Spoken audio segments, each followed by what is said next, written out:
Doctor, मेरा बच्चा खाना भी अच्छा खाता है, फिर भी उसकी हाइट नहीं बढ़ रही। या फिर मेरी बेटी में प्यूबर्टी बहुत जल्दी शुरू हो गई है। अगर आपके भी ये सवाल हैं, तो आज की वीडियो आपके लिए है। आज हम बात करेंगे बोन एज एक्सरे के बारे में।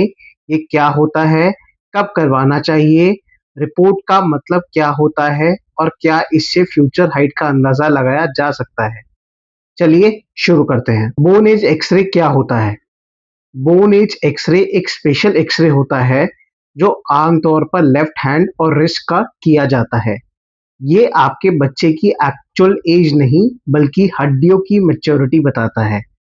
मान लीजिए दो बच्चे दोनों 10 साल के हैं, लेकिन एक बच्चे की बोन्स 8 साल के बच्चे जैसी डेवलप हुई है और दूसरे की 12 साल के बच्चे जैसी। इसलिए सिर्फ बर्थडे से ग्रोथ जज नहीं की जा सकती।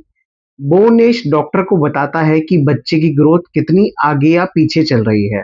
अब सवाल आता है कि बोन एज टेस्ट कब कराना चाहिए। कोई भी डॉक्टर बोन एज एक्सरे तब रिकमेंड करता है जब बच्चे की हाइट एक्सपेक्टेड से कम हो, हाइट अचानक से रुक गई हो, बच्चा बहुत तेजी से लंबा हो रहा हो, गर्ल्स में 8 साल से पहले या बॉयज में 9 साल से पहले प्यूबर्टी के साइंस दिखने लगे, प्यूबर्टी एक्सपेक्टेड एज के बाद भी शुरू ना हो, हार्मोनल बैलेंस जैसे थायराइड या ग्रोथ हार्मोन डेफिशिएंसी का डाउट, या बच्चा ग्रोथ हार्मोन ट्रीटमेंट पर हो। हर शॉर्ट हाइट वाले बच्चे को बोन एज की जरूरत नहीं होती। ये डिसीजन डॉक्टर हिस्ट्री और एग्जामिनेशन के बाद लेते हैं। अब आइए इसके नेक्स्ट स्टेप पे कि टेस्ट कैसे होता है। ये टेस्ट बहुत ही सिंपल है, सिर्फ कुछ सेकंड्स लगते हैं। कोई इंजेक्शन नहीं, कोई दर्द नहीं, कोई फास्टिंग की जरूरत नहीं और रेडिएशन भी बहुत कम होती है।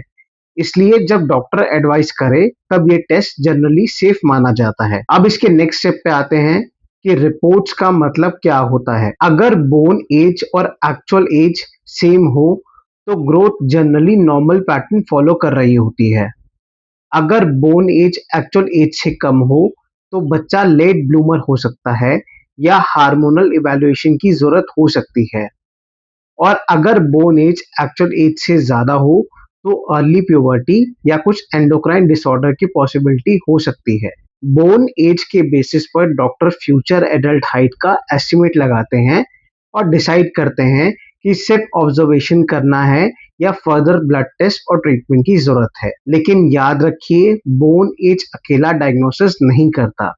इसके साथ ग्रोथ चार्ट, फिजिकल एग्जामिनेशन और जरूरत पड़ने पर ब्लड टेस्ट भी देखे जाते हैं। अगर आपको लगता है कि आपके बच्चे की हाइट नॉर्मल स्पीड से नहीं बढ़ रही या प्यूबर्टी बहुत जल्दी या बहुत देर से शुरू हो रही है, तो इसे इग्नोर मत कीजिए।